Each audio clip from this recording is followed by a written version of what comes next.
नमस्कार, आप सभी लोगों का स्वागत है भारत न्यूज़ 24 आवर में।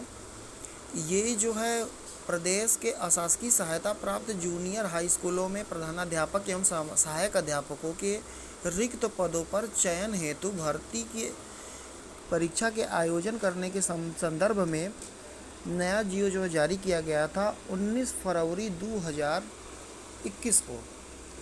ये विशेष सचिव उत्तर प्रदेश शासन के माध्यम से बतौर सेवा में प्रस्तुत परीक्षा नियामक प्राधिकारी एलनगंज प्रयागराज उत्तर प्रदेश के द्वारा ये चीज़ें जारी की गई थी, जिसमें कि परीक्षा में क्या क्या चीज़ें होंगी, प्रश्न पत्र का प्रारूप क्या होगा, अधिमान अर्हता क्या होगी, योग्यता क्या होगी, सब कुछ के बारे में इसमें जो है बताया गया है। सबसे पहली चीज़ इसमें ये है कि परीक्षा संस्था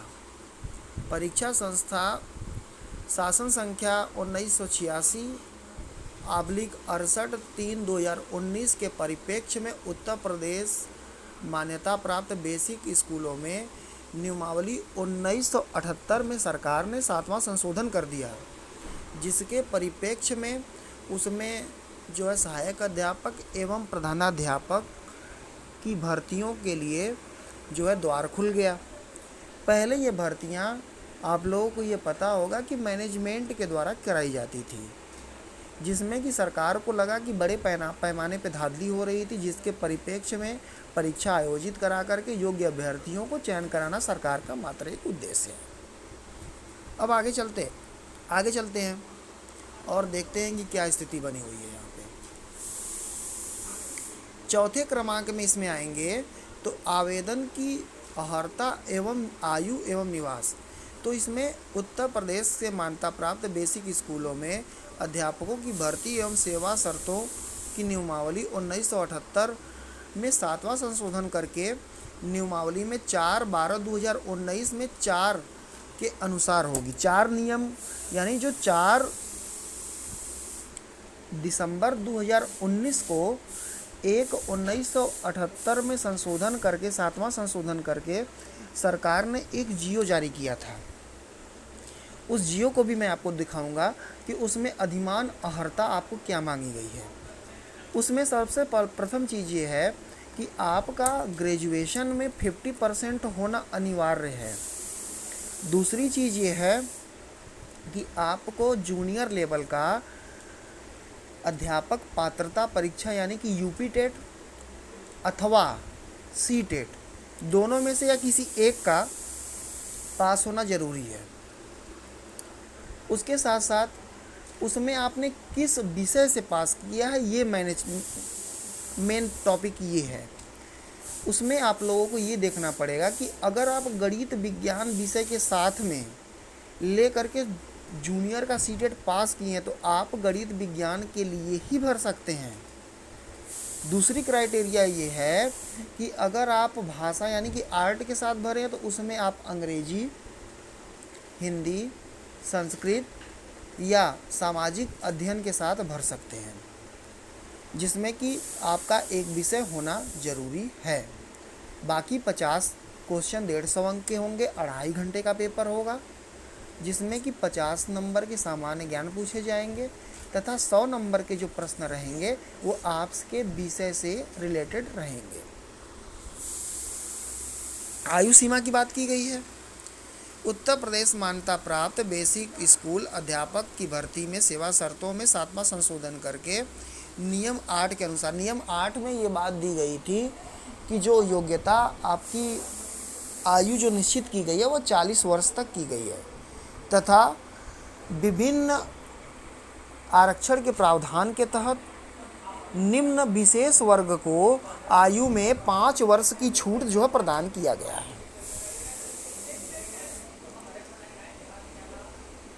उसके अलावा अब आप लोगों को सहायक अध्यापक के पद पर चयन हेतु विशेष परीक्षा में एक प्रश्न पत्र होगा, जिसमें कि 2 खंड होंगे। प्रधान खंड में 50 प्रश्न तथा सामान्य ज्ञान विषय से संबंधित होंगे, जो कि अभ्यर्थियों हेतु अनिवार्य होगा। द्वितीय खंड में 100 प्रश्न पत्र होंगे जिसमें भाषा, सामाजिक अध्ययन तथा विज्ञान एवं गणित में किसी एक विषय के साथ चयन करना अनिवार्य होगा तथा भाषा में संस्कृत, हिंदी अथवा अंग्रेजी में किसी एक विषय का चयन करना अनिवार्य होगा तथा प्रश्न पत्र का कठिनाई का जो स्तर रहेगा वो स्नातक रहेगा।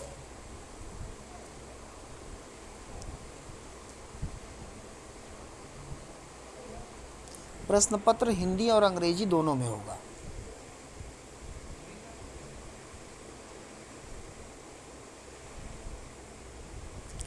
इसके बाद लगातार ये चीज़ें आप लोग देख रहे होंगे कि ये प्रवेश पत्र की घोषणा है, परीक्षा का आयोजन किस प्रकार से होगा। इसके अलावा परीक्षा के पूर्व केंद्र व्यवस्थापकों की क्या अधिकारियों के साथ बैठक होगी, प्रश्न पत्र का रखरखाव कैसे किया जाएगा। इसके अलावा परीक्षा के पूर्व क्या अनुदेश है, रफ कार्य के लिए क्या दिया जाएगा, परीक्षा केंद्रों में व्यय की धनराशि क्या होगी, परीक्षा केंद्र हेतु व्यय की व्यवस्था कैसे होगी। उसके अलावा सचिव परीक्षा नियामक कार्यालय में कर्मियों को मतलब कि लगाए जाने पर कितना पैसा दिया जाएगा। उसके अलावा जूनियर हाई स्कूल में प्रधानाध्यापक, सहायक अध्यापक परीक्षा के लिए शुल्क क्या रखा गया है, तो ये देखिए इम्पॉर्टेंट है। इसमें जनरल एवं ओबीसी श्रेणी के लिए 700 रुपये रखे गए हैं तथा ओबीसी अजजा यानी कि एससी एवं एसटी कैंडिडेट को 500 रुपये रखे गएंगे तथा पीएच यानी कि विकलांग कोटा में 300 शुल्क रखे गए हैं।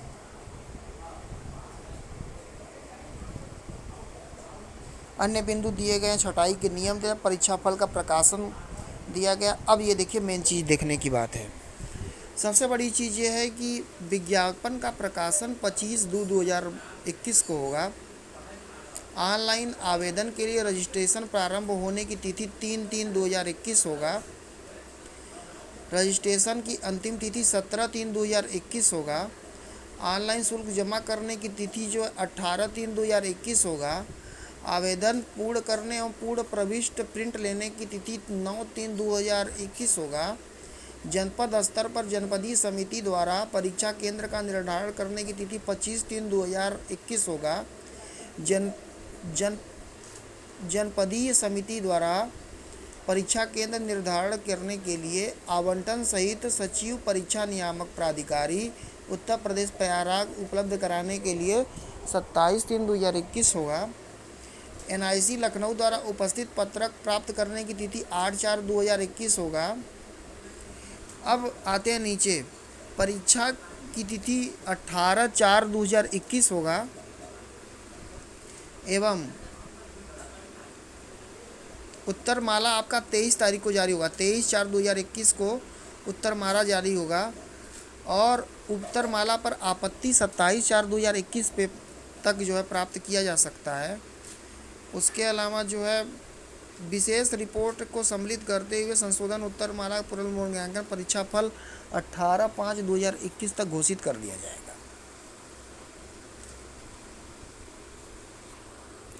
ये तो थी आप लोग के लिए जो जूनियर एडेड का जियो था उसको। अब मैं चलता हूँ आप लोगों को वो भी बता देता हूँ कि क्या क्राइटेरिया है और दूसरी चीज़ कि 4 दिसंबर 2019 का क्या जियो है जिसमें कि सरकार ने संशोधन किया हुआ था। ये आप लोगों का बेसिक शिक्षा अनुभाग 3 4 दिसंबर 2019 का ये जियो जारी हुआ है। इसी के मार्गदर्शी सिद्धांत पर ही जूनियर एडेड की भर्ती जो है आयोजन कराया जाएगा। अब देखते हैं कि इसकी क्राइटेरिया क्या है, पहले क्या थी और अब क्या है।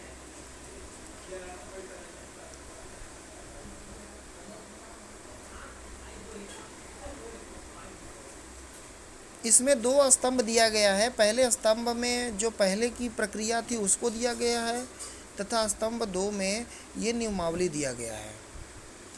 इसमें मेन चीज़ है कि क्या अर्हता होगी और अध्यापक परीक्षा की क्या क्राइटेरिया होगी और उसके लिए मेन चीज़ है और न्यूनतम अर्हता क्या होगी, जो आप लोगों के परिशिष्ट 4 में दिया गया है, जो कि पीएनपी भी यही बात कह रहा है। किसी भी मान्यता प्राप्त जूनियर हाई स्कूल के लिए सहायक अध्यापक भर्ती पद के लिए न्यूनतम अर्हताएं विश्वविद्यालय अनुदान आयोग द्वारा मान्यता प्राप्त किसी भी विश्वविद्यालय से मानक उपाधि एवं राज्य सरकार द्वारा राष्ट्रीय अध्यापक शिक्षा परिषद द्वारा मान्यता प्राप्त कोई भी अध्यापक प्रशिक्षण पाठ्यक्रम होगी, जो कि निम्नलिखित है।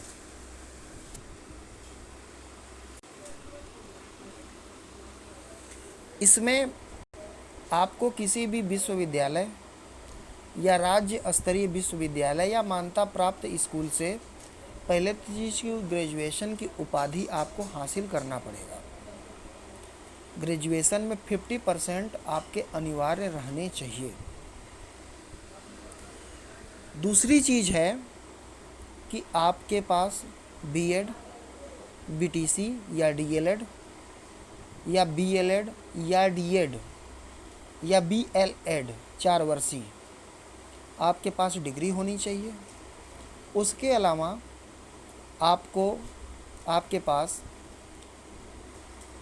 अध्यापक पात्रता परीक्षा यानी कि यूपी टेट, उत्तर प्रदेश पात्रता परीक्षा या केंद्रीय पात्रता परीक्षा यानी कि सीटेट, दोनों में से किसी एक का पास होना आपको अति आवश्यक है। तीसरी बात मैं आप लोगों को और एक बताता हूँ। जिन्होंने सीटेट की परीक्षा में गणित विज्ञान विषय से पास किया है वह कदापि आर्ट में नहीं भरेंगे, क्योंकि उन्होंने गणित तथा विज्ञान विषय के साथ में ही सीटेट की परीक्षा उत्तीर्ण की है। इसलिए वो इस क्राइटेरिया में नहीं आते हैं कि वो आर्ट साइड में जाकर के फॉर्म भर सकते हैं।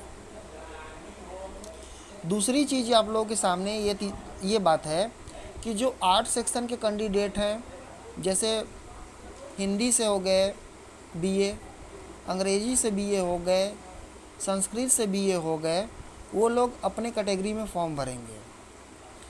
तीसरी बात, एक अपवाद की स्थिति बनी हुई है कि बीकॉम वाले जो कैंडिडेट हैं वो किस सेक्शन में जाएंगे, तो बीकॉम वाले आर्ट सेक्शन में जाएंगे तथा वो सामाजिक विषय से अपना फॉर्म फिलअप कर सकते हैं, क्योंकि उन्होंने उत्तर प्रदेश पात्रता परीक्षा या केंद्रीय पात्रता परीक्षा आर्ट विषय से दिया होगा। तो इसलिए ये चीज़ें हैं। अधिमान अर्हता आपका स्नातक है और इस नियमावली में स्नातक का विशेष ध्यान दिया गया है। आपका 50% क्राइटेरिया को पूरी करनी पड़ेगी। टेट सीटेट आपको पास होना पड़ेगा जूनियर लेवल का। उसके अलावा आपका जो बीएड, बीटीसी, डीएलएड, बीएलएड है वो भी आपको उत्तीर्ण होना पड़ेगा। अपीयरिंग वाले फॉर्म नहीं भर सकते हैं।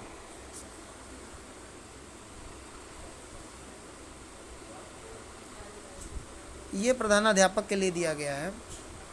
अभी सहायक अध्यापक की बात हो रही है।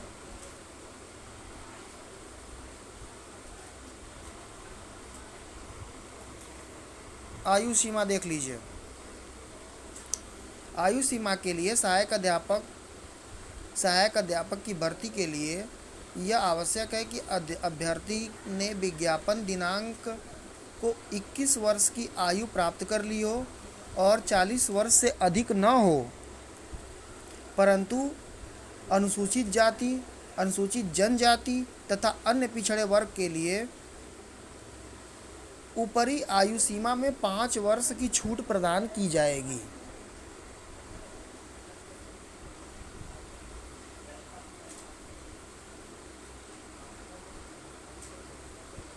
ये जियो है आप लोगों के सामने। इसमें जो मेन पॉइंट है वही मैं आप लोगों को बता रहा हूँ। बाकी चीज़ों को आप लोग डिस्क्रिप्शन में हम दे देंगे, आप लोग ध्यान से पढ़ लीजिएगा इसे। सबसे बड़ी चीज़ है कि जूनियर एडेड की पहली भर्ती है।